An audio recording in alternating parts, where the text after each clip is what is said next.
যুক্তরাজ্যের লন্ডনে অভিবাসন বিরোধী বিক্ষোভ ঘিরে পুলিশের সঙ্গে ব্যাপক সংঘর্ষ হয়েছে। বিক্ষোভে অংশ নেন প্রায় 1.5 লাখ মানুষ। সংঘর্ষে আহত হয়েছেন অন্তত 26 পুলিশ সদস্য।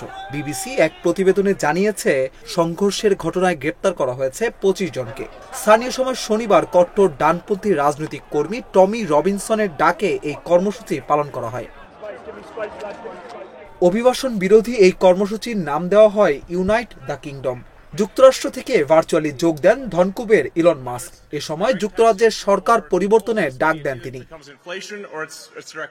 প্রতিবেদন বলছে, মধ্য লন্ডনের হোয়াইট হলে জড়ো হওয়া প্রায় 5,000 বিক্ষোভকারীদের থেকে ডানপন্থী বিক্ষোভকারীদের দূরে রাখার চেষ্টা করে পুলিশ। এরই এক পর্যায়ে সংঘর্ষ হয়।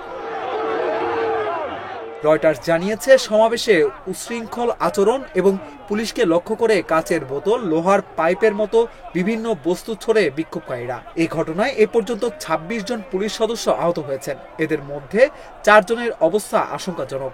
সংঘর্ষ এড়াতে সমাবেশস্থল ও এর আশেপাশের এলাকায় প্রায় 1,000 পুলিশ সদস্য মোতায়েন করা হয়েছে।